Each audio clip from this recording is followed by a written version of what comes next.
writing will be more complete.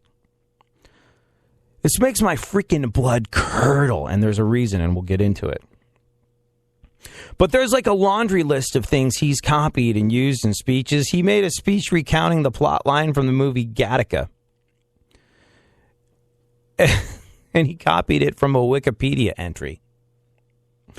He gave a speech in 2012, which was more or less a word-for-word ripoff of a Wikipedia entry of the movie Stand and Deliver. When he responded to an Obama State of the Union address, word for word from a 2011 Associated Press report.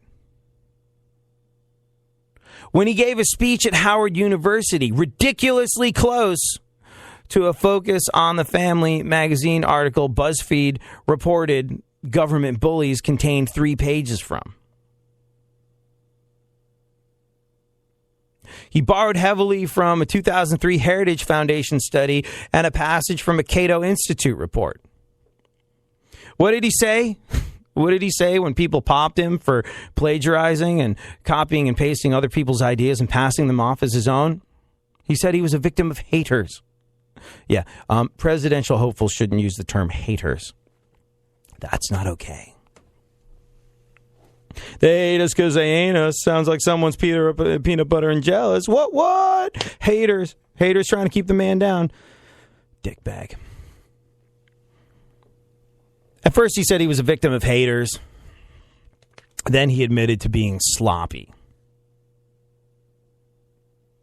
He said the footnote police have really been dogging me for the last week when he copped to it.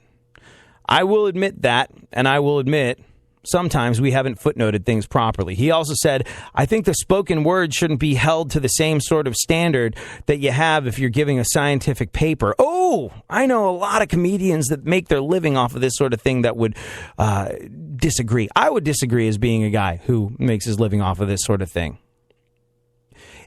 If I even get a premise from somewhere else, I always make an effort to be very clear that this idea is not my own. It's like, oh, do you hear that thing so-and-so said? Do you hear that thing? It's like that.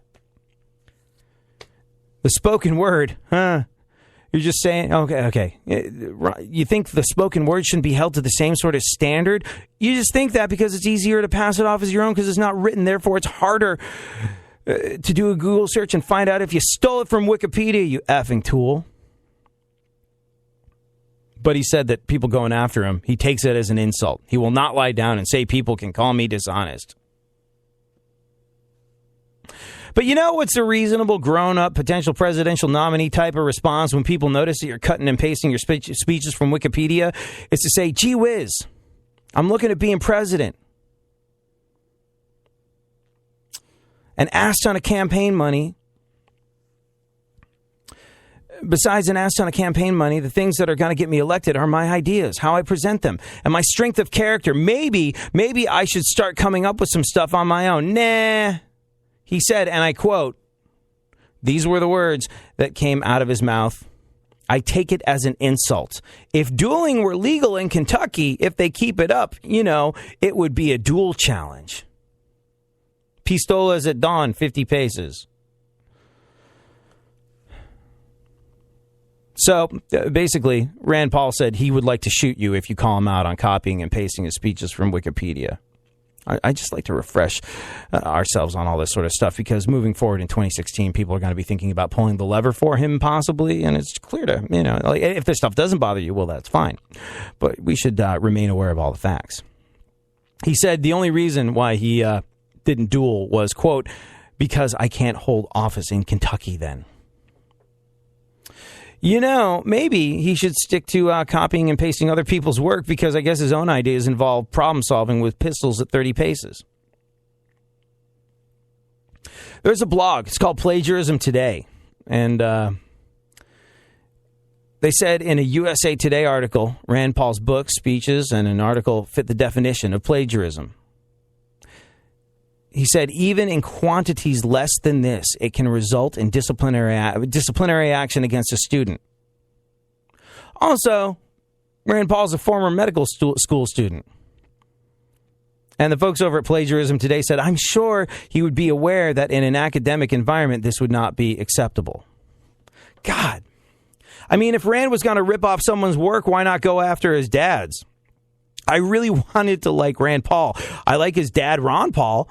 As much as I didn't agree with everything he said, I liked a lot of it. And I thought for a politician, his heart was about as close to being in the right place as it gets. He seemed to really care about public service and welfare of the American people. If he hadn't been so freaking rickety and old, he would have had my vote. But I don't think a guy should have his finger on the button that could effectively end it all past an age when you stop letting your grandparents have the remote control to the television. If you look at Rand Paul, and the hope is, hey, maybe he can be like Robo-Ron, the $6 million Paul. We can rebuild Ron Paul younger, stronger, faster, with significantly less chance that have to leave important presidential functions because he made the mistake of drinking prune juice before the Senate committee hearing and needs his adult diapers changed. I think the hope was that you just have Ron Paul's ideas and level of integrity pass on to the next generation, and we'd be off to the races. Now I'm thinking not so much, and this is why. The Washington Times announced they ended Rand Paul's column after they discovered he was stealing the work. As someone who makes his living, who's made his living off the written word and off the spoken word, the idea that we could affect someone who would actively steal, take the shirt off my back, the food off my table, and the money out of my pocket, well, it's kind of tough to stomach. I want us to bear that in mind moving forward. Thanks a lot.